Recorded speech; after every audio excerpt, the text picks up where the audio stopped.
6 से 8 करोड़ फॉर्म क्यों भरा जाता है? ये पैसा एनटीए को क्यों दिया जाता है? 3,554 18 में एनटीए को लाया गया, उसके पहले वो मध्य प्रदेश में एजुकेशन। अध्यक्ष जी, सभापति महोदय, बहुत बहुत धन्यवाद। मैं सबसे पहले किसी भी व्यवस्था के पहले आरटीआई और ऑडिट, सरकार सबसे पहले उसको किसी भी बिल लाने के पहले उससे अलग रखती है। ऑडिट क्यों नहीं होता है किसी भी पदाधिकारी का, किसी भी व्यवस्था का ऑडिट, और आरटीआई क्यों उससे दूर कर दिया जाता है? जब से सरकार बनी, ऑडिट और आरटीआई को सभी तरह के चोरी वाली व्यवस्था से उसको दूर कर दिया। दूसरी चीज, अध्यक्ष जी, जो कौन ऐसा व्यक्ति होगा, बाबा साहब अम्बेडकर ने स्पष्ट रूप से उन्होंने अपने संदर्भ में कही थी कि who is the responsibility, accountability तय किसकी होगी जो दुनिया में एक बेहतर व्यवस्था को चला पाएगा। जब इस कंट्री में हमारे नेता, पदाधिकारी और माफिया सभी लोग मिलकर, आपसे मैं सिर्फ इतना कहना चाहूँगा, 2019-20 में, 2023-24 में एनटीए ने लगभग 3,554 करोड़ आय अर्जित की। 3,554 18 में एनटीए को लाया गया, उसके पहले वो मध्य प्रदेश में एजुकेशन में ये बड़े पदों पर थे।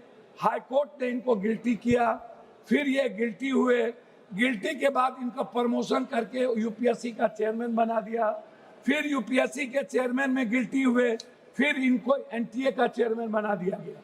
एक ही पदाधिकारी दुनिया में इतने ईमानदार हैं कि जिनको बार बार इनको दुनिया के बड़े पदों पर रख दिया जाता है और एनटीए के बारे में कोई चर्चा नहीं होती है। दूसरी चीज, 26 तक केवल 24 ही पदाधिकारी एनटीए के पास है। मात्र 24 पदाधिकारी के द्वारा ये एनटीए चला रहे हैं, ये एग्जामिनेशन कंडक्ट कर रहे हैं। आपको आश्चर्य होगा सभापति महोदय, यह व्यक्ति, यह संस्था एक ऐसी संस्था है जिन्होंने 6 करोड़ से 8 करोड़ बच्चों का फॉर्म भरवाती है। 6 करोड़ से 8 करोड़, 20 लाख एग्जाम होता है 1 लाख नौकरी में, और 15 लाख एग्जाम होता है 1,000 की नौकरी में जेई का, और नीट का होता है 20 लाख। 1 लाख नौकरी हम दे पाते हैं नहीं। हम कुछ बीएमएस में ले जाते हैं और कुछ हम बीएमएस के बाद नर्सिंग में ले जाते हैं। हमारे बच्चे क्या कहते हैं, क्या हुआ सर? पहली बार जब हमारे बच्चे ने एग्जाम दिया तो उनको लगा कि हम 490-500 के लगभग मार्क ले आएंगे। जब दूसरे बार एग्जाम दिया बच्चा तो उनको 290 डिप्रेस में चले गए। लगभग 26 बच्चों की शहादत के बाद और इतने बड़े जेएनजी के क्रांति के बाद कितने लोग डेथ किए, उनकी शहादत के बाद 1 लाख से ज्यादा बच्चे डिप्रेसमेंट में चले गए, डिप्रेशन में चले गए।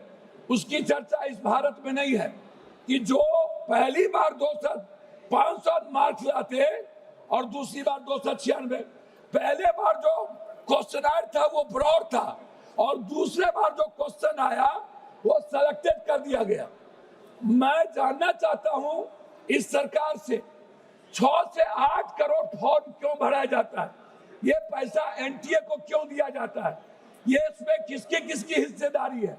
दूसरी बात कि ये कहते हैं कि इन्वेस्टिगेशन कौन करेगा, इन्वेस्टिगेशन को तय कौन करेगा?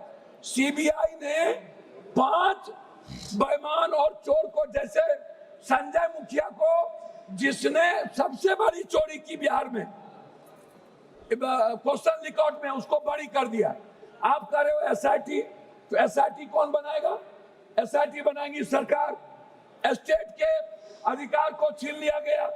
हमारा उसमें आपसे रिक्वेस्ट है कि जो पेपर लीक मामला है, ये पेपर लीक से नहीं है। आप इसको इस रूप में मत देखिए, इसके टर्नओवर को देखिए। इसके 2026 में छोटे वेंडरों के लिए 5 से 10 साल की सजा, आपने एनटीए के बारे में कुछ नहीं कहा। एसटीएफ बनाएंगे सत्ताधारी। आप 25 लाख बच्चे जो टारगेटेड हुए, उसमें भारत को अमेरिका के तर्ज पर एसएटी जीआरई मॉडल के साथ सर अभी शुरू किए सर। नहीं कंप्यूटर बेस्ड एडोप्टिक टेस्टिंग लागू करनी चाहिए रियल टाइम के अनुसार।